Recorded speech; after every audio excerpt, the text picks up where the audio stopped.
Greetings, friends. You are at the News Factory. This, as always, is the right choice. And I am glad to welcome in my virtual studio, as always, Len Amarev, Chairman of the Congress of People's Deputies, Russian opposition politician. Hello Les, thank you for being with us. Greetings, glad to see. Yes, let's mutually summarize this week too.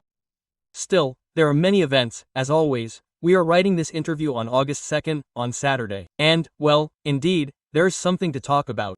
Here you have Putin Lukashenko, here you have Trump with a deadline. Well, he is really happy. And the drones flew to another barbaric contemporary Ukraine, the capital, and not only.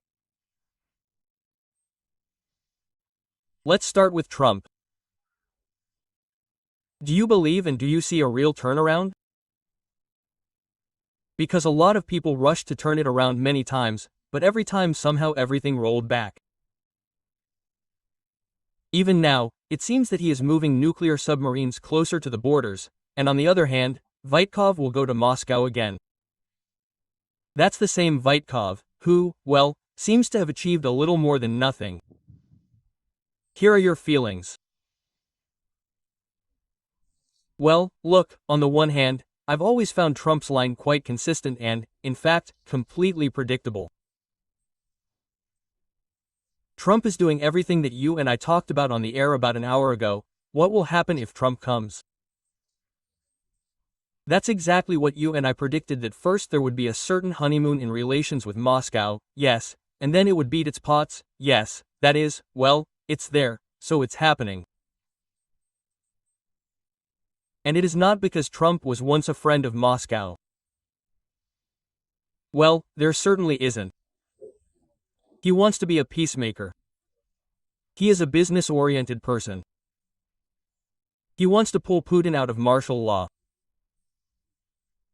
He believes that it is much better to trade with Russia than to fight.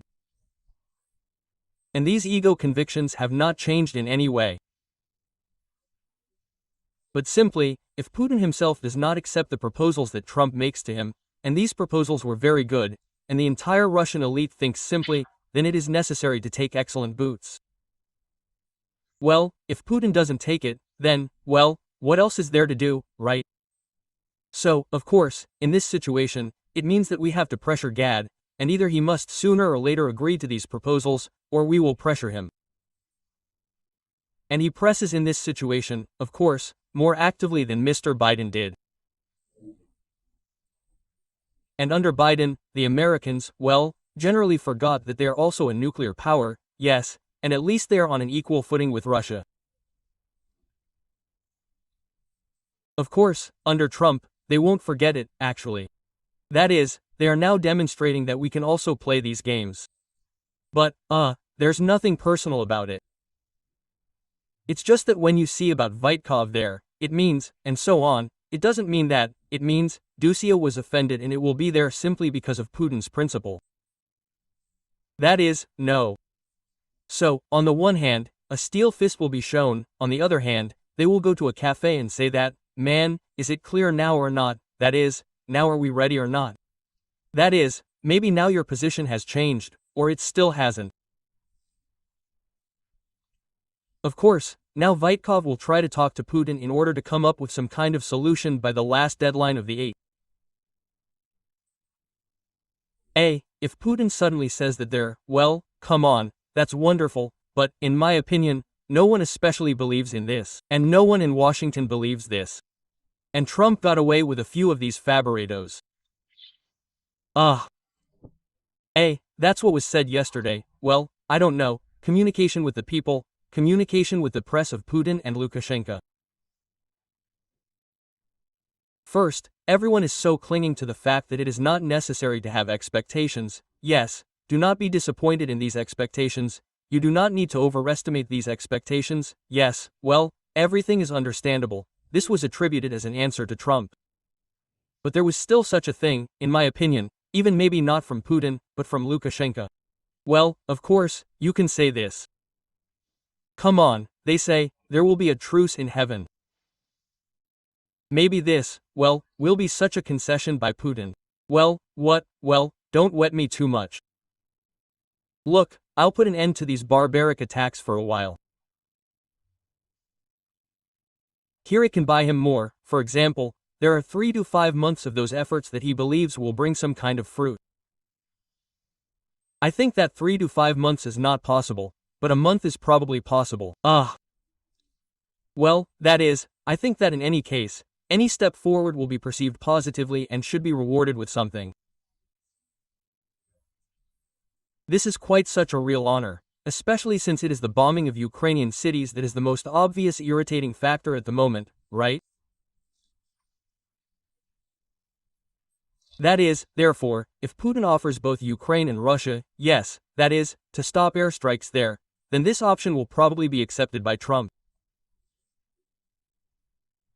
And I think that Ukraine, most likely, will accept this, because, well, in the end, the damage is inflicted more on the Ukrainian side than Ukraine inflicts it on the Russian side. Well, the next step, then, let's go to the sea now, for another few months, yes? That is, this is how the demand will be bought to stretch out the ceasefire itself. Here you are in general, well, there is no reciprocity at the sea, right? That is, because in Ukraine there are only drones, and in Russia there is a full-fledged fleet, so I don't think that there can be aviation at sea, because in the end, that's what we predicted and talked about on the air.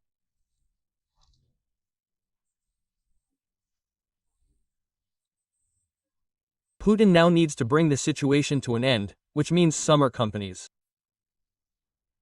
It is really there from the point of view of weather conditions, it is rough there at the end of September.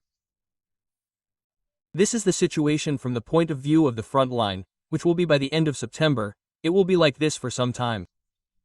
And this is the time, yes, when the front line is not moving, it is possible to actually conduct, that is, some kind of negotiations. And I stand by my opinion. I believe that Putin must sooner or later agree to some kind of temporary truce. I do not believe that Putin can agree to a long-term peace. It's simple, well, for him it's political suicide. But for the truce so that it would be announced inside Russia that we won here, yes, you see, there they got on their knees and begged.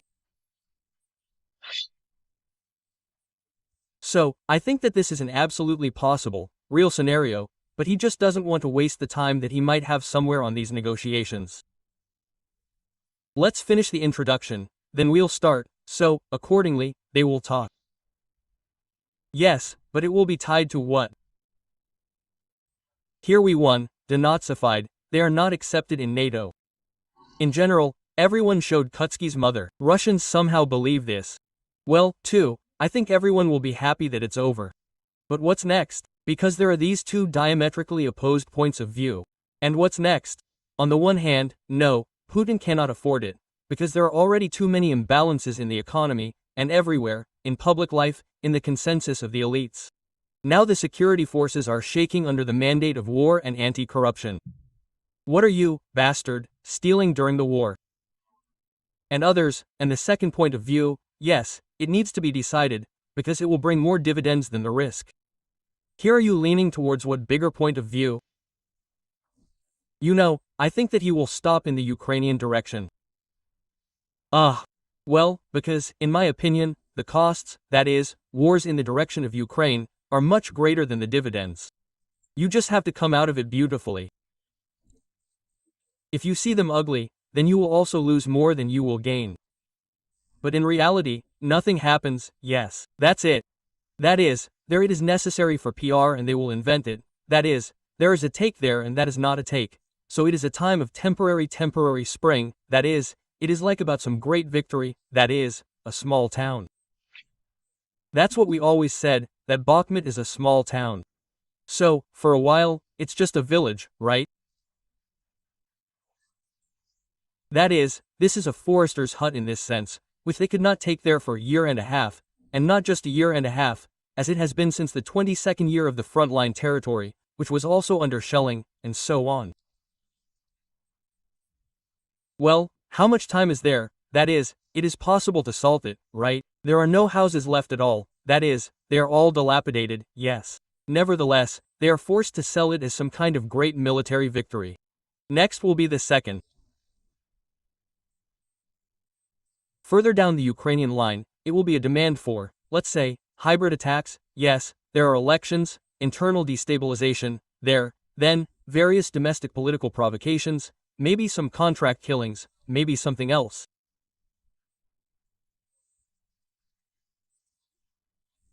Well, in any case, this is work for internal destabilization and to prevent the restoration of Ukraine, so that the people themselves rebel and, therefore, overthrow their government. And the military direction will be Europe, Eastern Europe, NATO, these are the Baltic countries and Poland. This is the next blow. And I do not think that he will demobilize the army.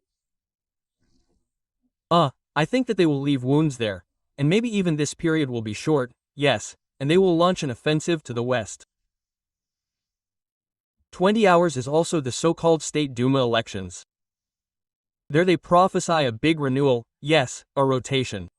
They want to introduce many of these war participants there. There are 15 there, and why are different quotas called 30%? Well, it's understandable, and not only United Russia, but the LDPR is also asking to serve there. Well, that's all. Those who are admitted to the elections, they will try to take them for themselves.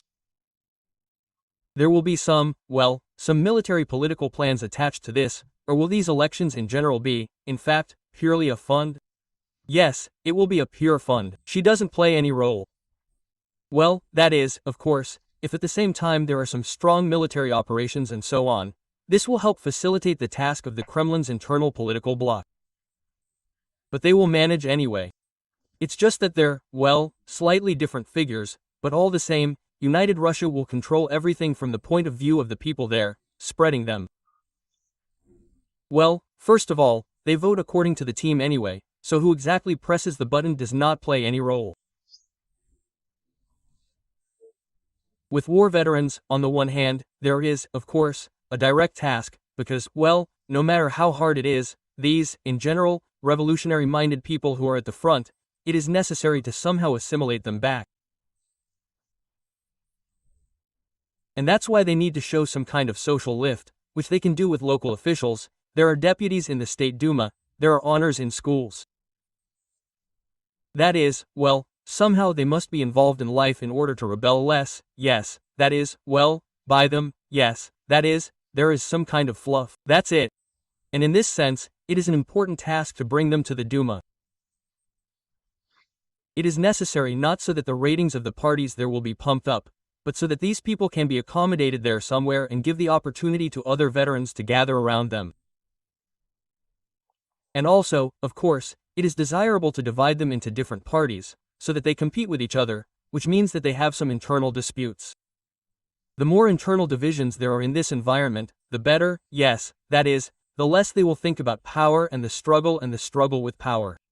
That's it, but in general, this process itself is not systemic, but the systemic process is the support of Putin himself.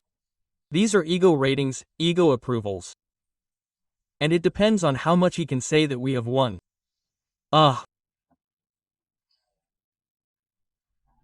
Well, so that no one contradicts it, I understand that this Max platform is being introduced so that, in fact, the access of the FSB, all other special services to your phone is so official, so that you don't have to worry.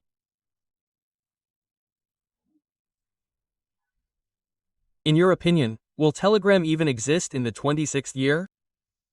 Because WhatsApp, we read, they want to block it this fall. That is, as you remember, in that film there will be neither a cinema nor a theater, there will be only Max. And what is your prediction? Will it be successful or will the Russians still look for something? Well, this is how they introduced these VPN blocks, everyone uses them, now they introduced fines, in fact, this is for thought offenses, for searching for prohibited literature, they should be afraid and stop using VPN too. Will it be successful? Here are all the prohibitions, restrictions, the transfer of all to this Max. Well, look, Max is first of all a business opportunity. And the business in which the children of Kirienko and Kovalchukov participate. Therefore, I have no doubts that Max will be, that they will lobby for him.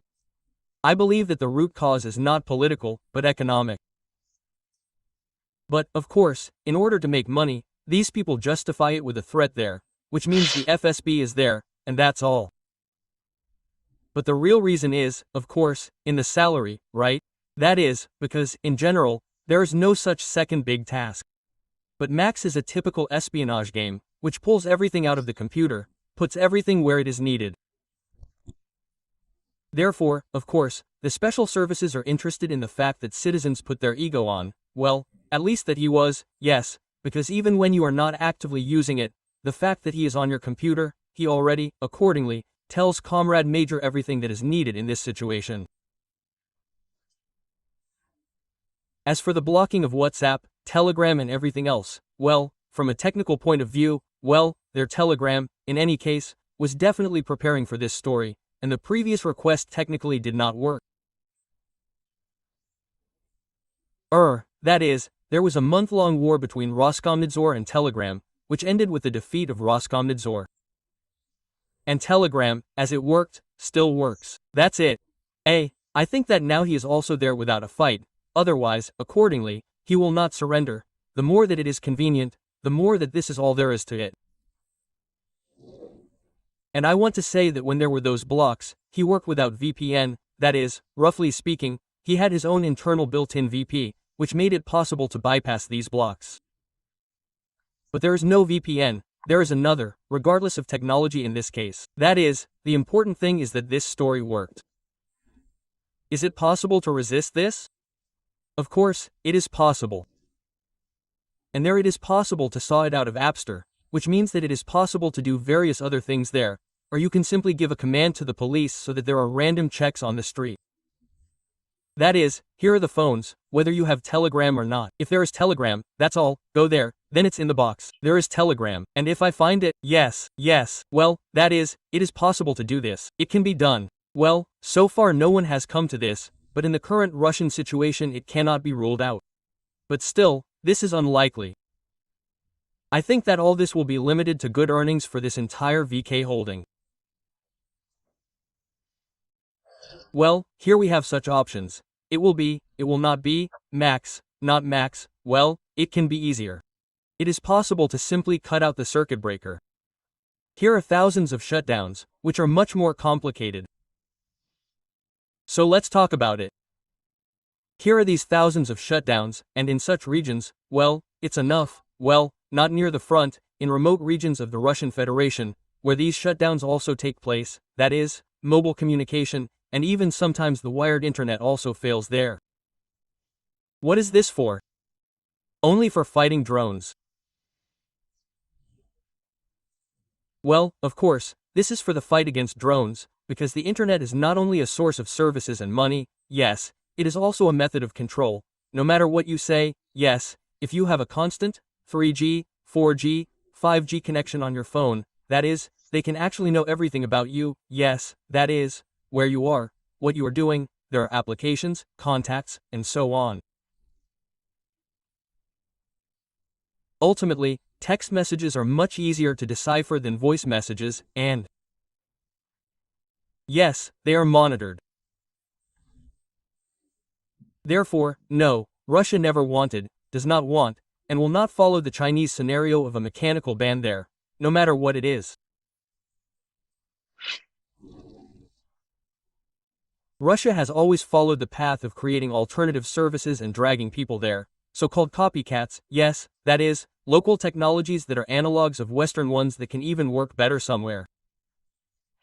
Here, but in any case, they are similar to the West, and here we are, so we are moving people there.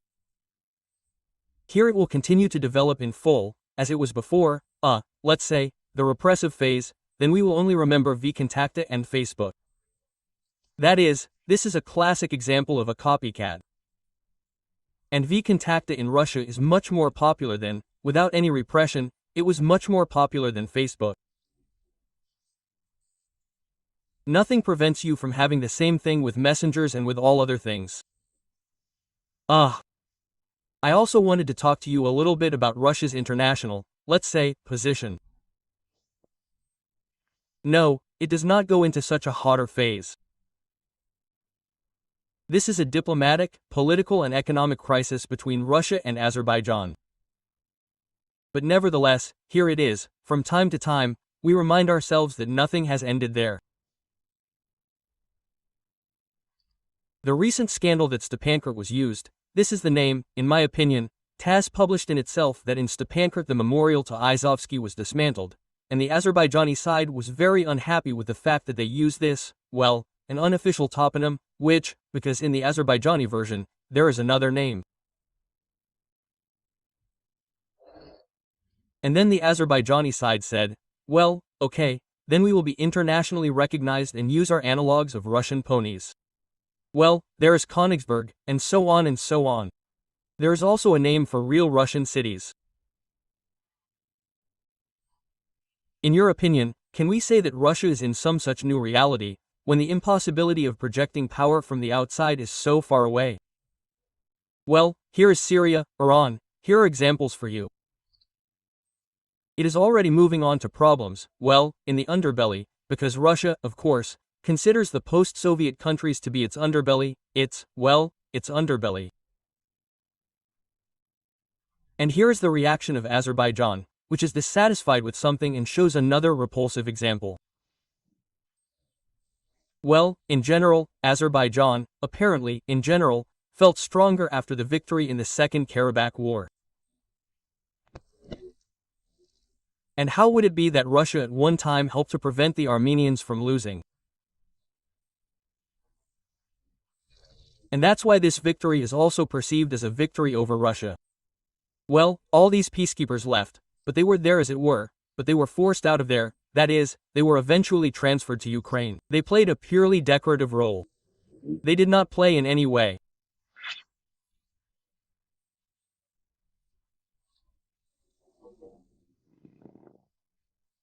In addition, there is talk now about the corridor to Nakhchivan, which is actually very disadvantageous for Armenia, because it breaks the connection between Armenia and Iran, thus making the position of this country even more vulnerable in the geopolitical sense.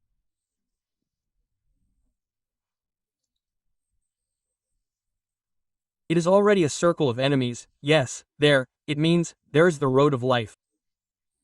Therefore, although it means that there is an American scenario, that Armenia retains its sovereignty over this corridor, but nevertheless it is managed there, which means that it is managed by some external PMC, or by a concession company, or by something else, which means that it is American. But the main thing is that there is a geopolitical sense. And what is this entire corridor? This is not only a humanitarian story, the connection of Azerbaijan with the Nakhchivan. This is actually an alternative route of the Great Silk Road. This is an alternative transit route from China to Europe. And Turkey is very interested in it. Because this route, which bypasses, on the one hand, all opponents, on the other hand, goes through the territories of Turkic-speaking countries. Great Turan, this is, accordingly, the face of Turkey, which Erdogan has been singing about for a long time, that is, it means a geopolitical alliance, a geopolitical bloc.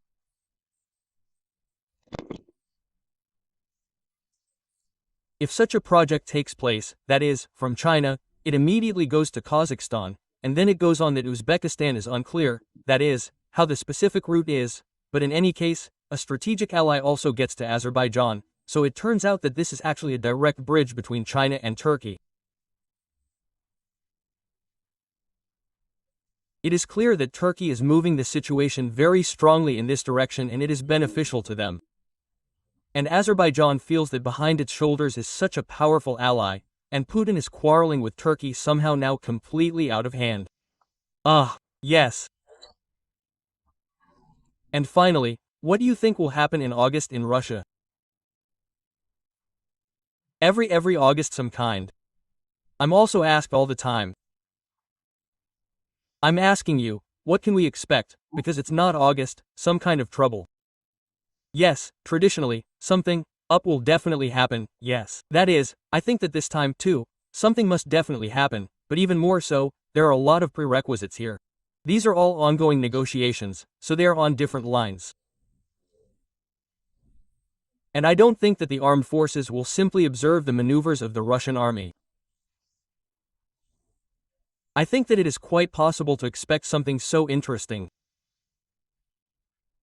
Well, we fixed that a traditional shoe can be expected.